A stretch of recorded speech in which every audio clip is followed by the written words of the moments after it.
It has been an amazing moment with you since the beginning of this month. We've been talking about social skills, and today we are here to talk about the social skills that reduce meltdowns, build confidence, and improve relationships. Social skills that reduce meltdowns, build confidence, and improve relationships, because this has been like one of the favorite questions I'm always asked by parents. Why is my child behaving like this? How do I stop them? And all that. It has been an recurring questions that I keep getting, and today we decided to talk about it.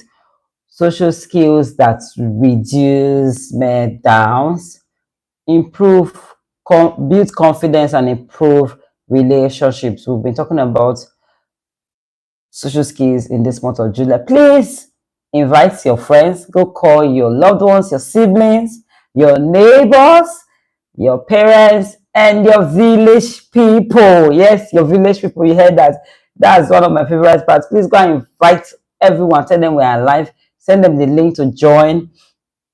And thank you for doing that as usual.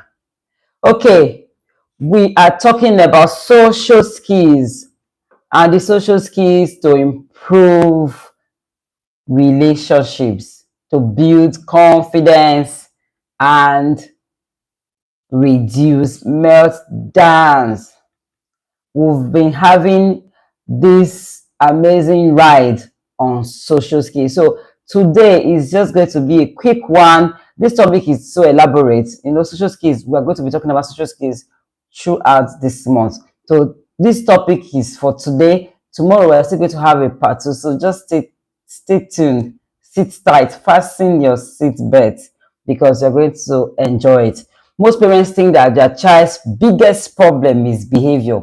We've said that countless times here. It's not behavior. And people still ask me almost on a daily basis, please, how do I stop this behavior? I keep telling them the issue is not the behavior. There is something that is causing that behavior you're saying. The issue is not the behavior. The issue is not what you are saying in that child. There is something that is causing that behavioral issues you are seeing with your child. And that is what we are here to talk about today. So when a child screams, when a child throws objects, when a child refuses instructions, when they cry uncontrollably, or it's just, the way we say this child is just disturbing for nothing. When they bite, when they hit, someone told me that the child is always throwing things away. You give them something, even if it's a plate, they just throw it off. When they push it or runs away, our attention normally goes to that behavior. As parents, our attention normally goes to, why is this child behaving like this? That behavior is always the center of attraction.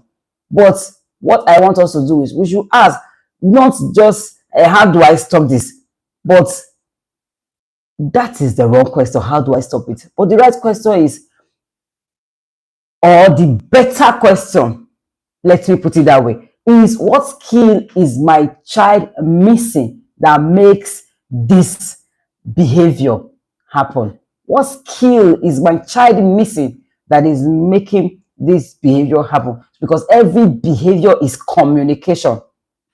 Every behavior is communication. So if they had the skills to communicate, if they had the skills to negotiate, if they had the skills to regulate, if they had the skills to solve problems, cope with disappointments, and interact successfully, most of those meltdowns you're seeing, that you see the child keep throwing tantrums, having meltdowns, they would never happen if they have the skills to socialize, if they have the skill to communicate, if they have the skill to negotiate, to tell you, to be able to explain what they are going through. Most meltdowns you're experiencing would not happen. So think about this. Adults also become frustrated.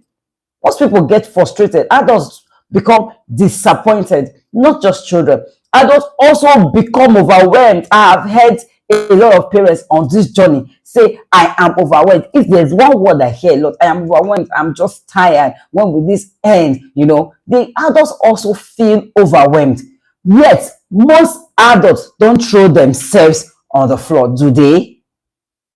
Adults also feel overwhelmed, but you they go to the supermarket and throw themselves on the floor and be rolling and be wailing? No. Why? Not because adults don't feel overwhelmed, but because they have developed that social and emotional skills.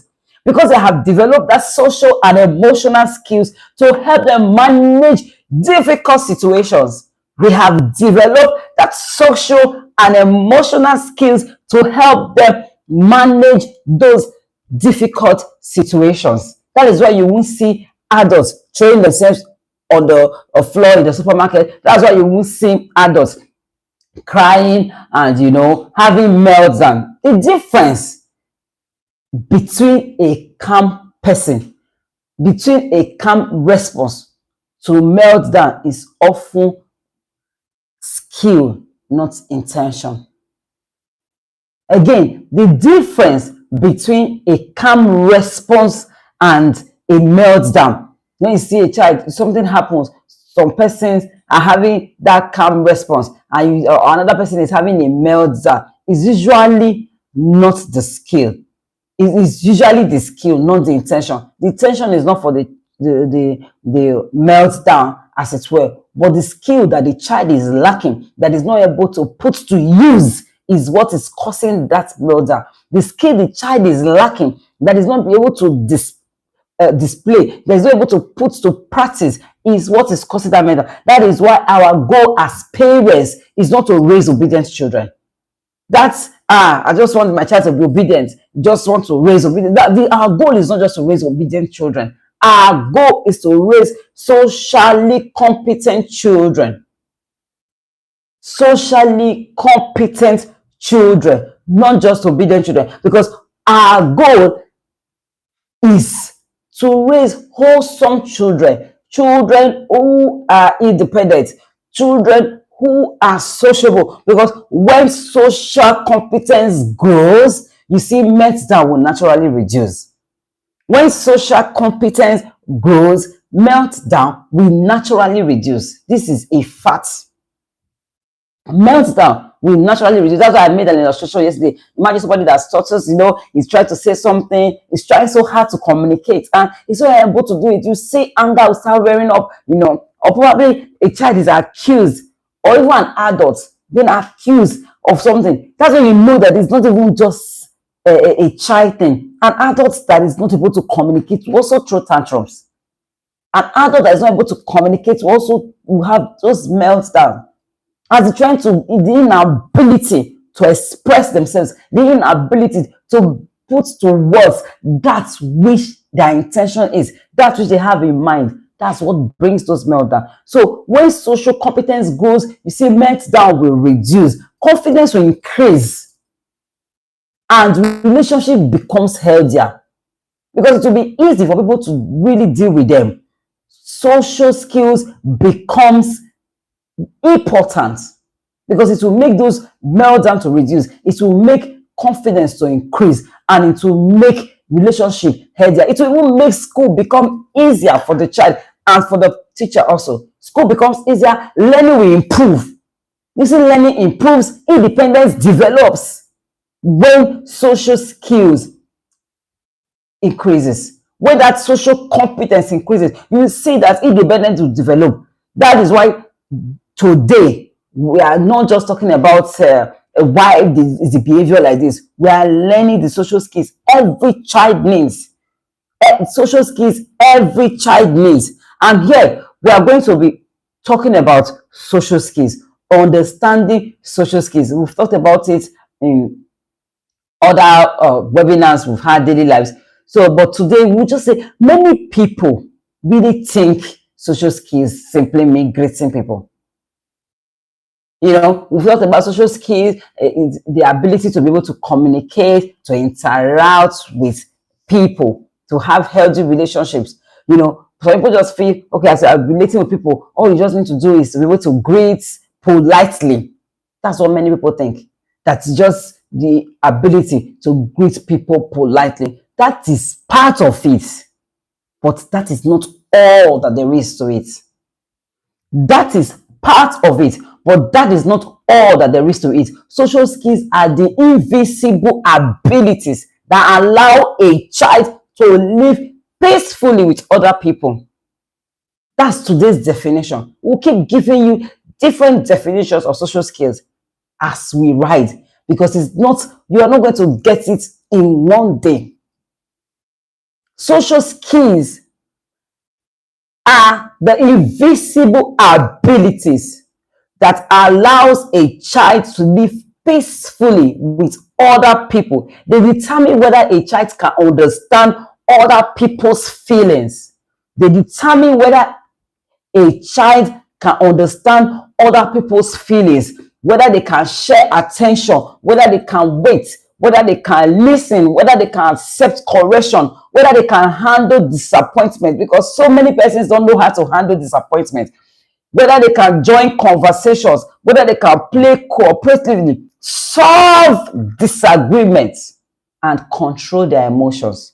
Social skills will help. In as much as we're talking about emotional intelligence, social skills will still help a child to be able to now control that emotions. Social skills will help a child to be able to ask for help. Some people don't know how to ask. I have views over that. Can't you just ask for help? It's not a sin to ask for help. Some don't know how to ask for help. Some don't even know how to demand it. They just feel they don't deserve it, or it's not their right to ask for help. No, when social skills are not there, it becomes difficult for a child to ask for help. Social skills will help them express their needs appropriately. You see them express it politely. They don't need to be harsh, or they don't need to be rude about it or sarcastic, but you will see them be able to express their needs appropriately. Children are not born knowing these things, so that is why they must be taught. Children are not born knowing these things. They need to be taught. They must be taught. We have talked about the part of training in our previous series. We've talked about training. They don't just see. Many parents teach mathematics, unfortunately. They teach English. They teach reading. They teach a child how to write. But very few intentionally teach social skills.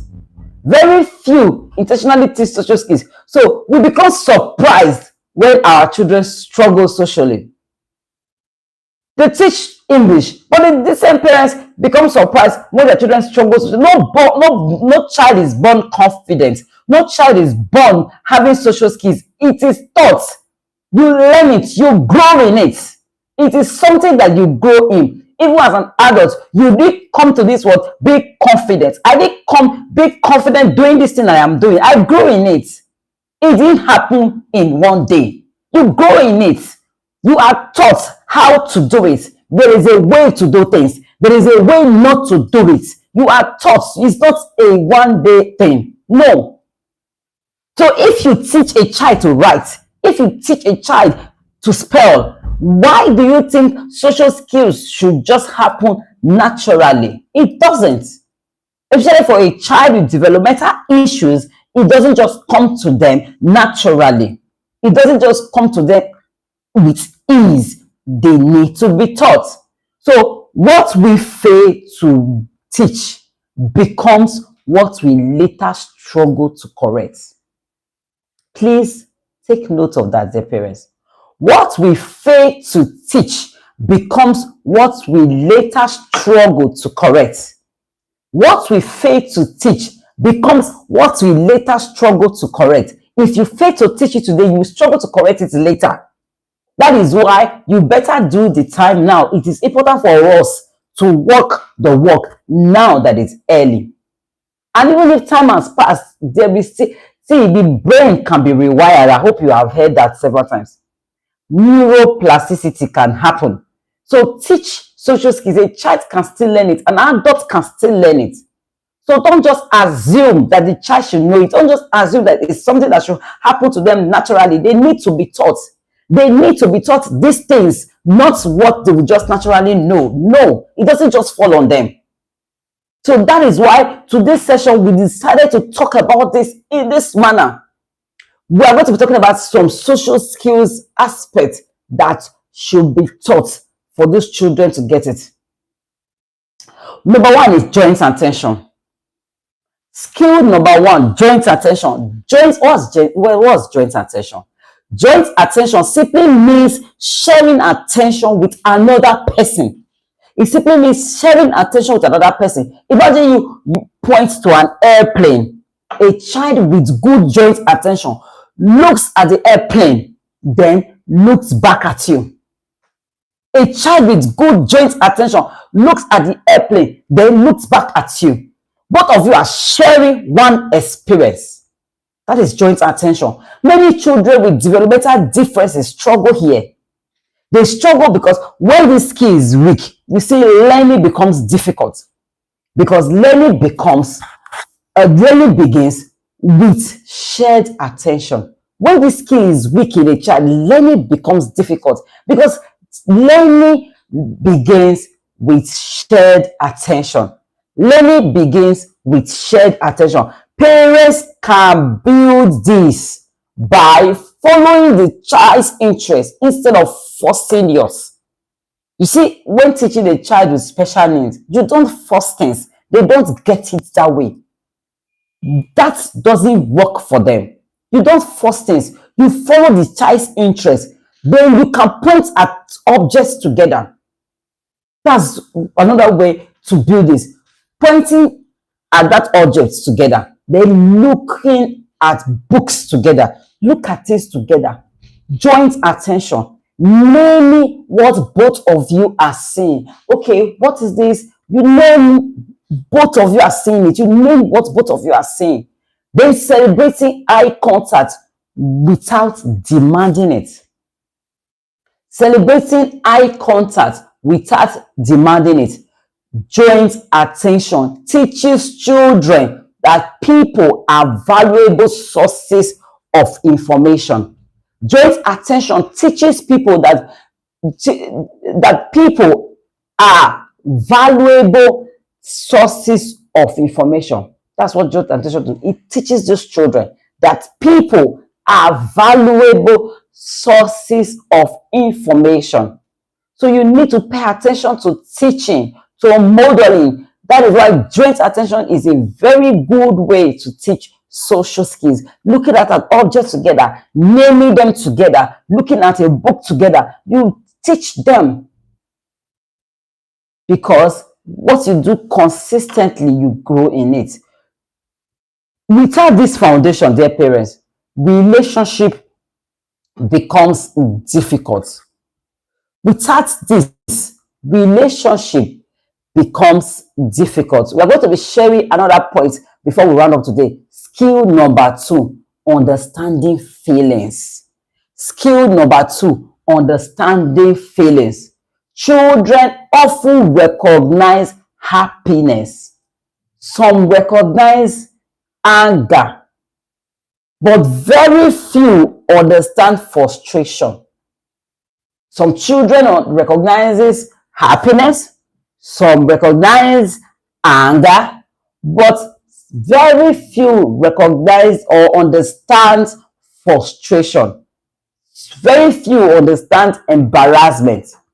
Very few understand that confusion, disappointment, pride, anxiety, jealousy. When children cannot identify emotions, they cannot manage them. When children cannot identify emotions, they cannot manage them. Instead of teaching behavior first, that's why you see that behavior is not your first problem. I always say it. It's not your first point of call. That is not what you should focus on. That is not what you should be killing yourselves over on how to handle that behavior. Rather, find out what is causing this, what is leading to this, what is the reason behind the behavior I am saying, not just the behavior. So instead of behavior first, teach feelings first. Every day, ask your child, what do you think you are feeling?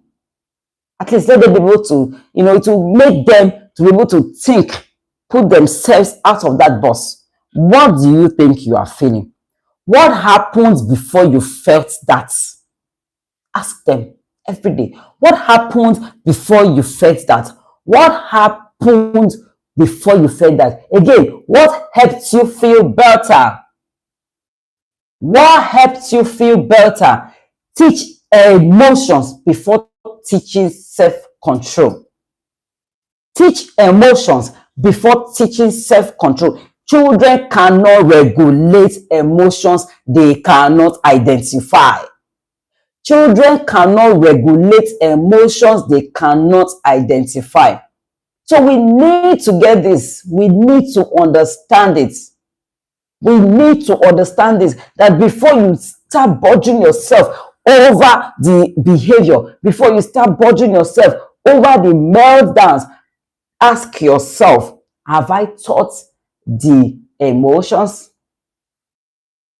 Before you bother yourself over this behavior, ask yourself, have I taught these emotions? So you have to teach emotions before you start teaching self-control. You have to teach emotions before you start teaching the child to sit still, to keep quiet, to do this, stop that, why this, before you nag, before you jump into judgment, before you jump into correction. Many parents are always used to correction in the Daboski of their house, the lion of the tribe of the home. Sit down. Why are you doing that? You know that. So the behaviors are not the issues. Teach emotions. Teach them. Let them understand. Get to their level.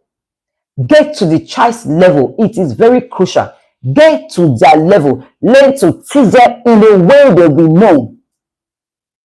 That is why that scripture, I love it so much. Proverbs 22 verse 6 says, train up a child in the way he should go, and when he's old, he will not depart from it. Train up a child in the way he should go, and when he is old, he will not depart from it. So you need that training. You need that constant guidance. Every day, work on this. That's why I always say, don't come with 1,001 things you want to do per month. Don't have a goal that is having like 20 branches. No.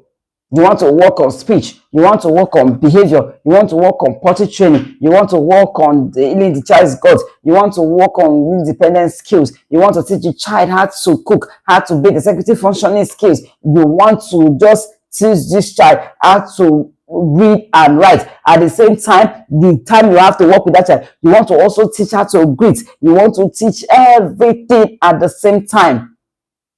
You won't be able to achieve much. It's like you trying to stone two birds. You might end up catching none. You might end up catching none. You will not be able to have that result you desire. So, dear parents, focus on one thing this week. It could be, like I said, how do you feel?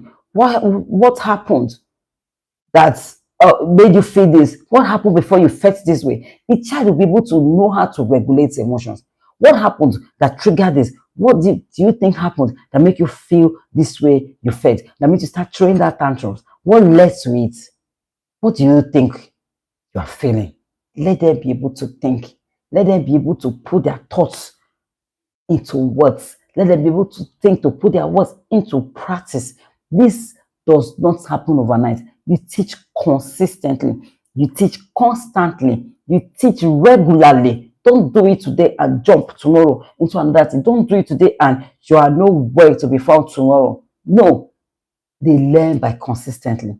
They learn by being consistent in your teaching, in your instructions, in your guidance. Teach consistently. Dear parents, we are going to be seeing tomorrow. We're going to be talking about all that aspect of this case. Is an interesting topic. I bet you've never had it this way before. It's going to be a sweet ride on this social skills. By the end of this month, you'll be living empowered. You won't feel frustrated anymore. That overwhelm you feel won't be there. You'll be feeling empowered to do more with your child. And if you have not registered for our foundation course, the doors will soon be closed. We are still on the flat say 14,999 and it's going to be 20,000 very soon. If you've not registered, jump in. There are so many things you can learn in one webinar. There are so many things you can, there is not, even if you decide to make it 2 hours, even you'll be tired when it's 2 hours. in all, you can't get all that you need in just one webinar. You need to register for the Peseta Parents foundational program. You'll be learning a lot. You are going to be having access to guides. You're going to be having access to me for 7 days, a follow-up program. You can't compare it. What you're paying is just, you're just going to, I just put it, I'm clashing it so that everybody can afford it. No one will say, I don't have that money. It's not even up to what you use to subscribe to your network per month. I'm putting it that way. So it's not really about the cost. I'm just slashing it to that point so that everyone will be able to afford it. Everyone will be able to come to terms with the reality of, oh, I need to find help for my child. Those days of worries, though this is a journey I have lived and I have come out victorious in it. And it's still a journey that we're still on. So you need guidance. And if you have not registered to our inner circle, that's the Peseta Parents Tribe. It's an annual subscription from 1st of September to August 31st. You are the only one that is out. You need to see what parents are saying. This is not read, it's not studied, it's a journey I have lived. It's a journey that I was told will not be, the success today, the breakthroughs today, that the child is striving today, we're told it will never happen. But here we are today. We are already sharing the testimony of it. That can also be your story. If you have not registered, send us a DM. Send us a DM. We'll be glad to onboard you for this September cohort. You don't need to wait for too long. That child is not waiting. You will wake up, that child will celebrate another birthday. That situation is not waiting. You need to act. And by you believing in God, is you acting on what you believe and knowing that it will just drop on your laps. It's not going to come to your room. You need to reach out for it. Dear parents, see you tomorrow. Please send this link to someone else that you know will be benefiting from it and let them know that tomorrow we're coming again with the part 2. See you. And if you've not subscribed to our channel, why now? If you've not subscribed, why now? Please do so and turn on your notifications so you'll be able to get notified when we come live, when we post any content. You will be able to get value. Thank you. See you. God bless you and bye for now.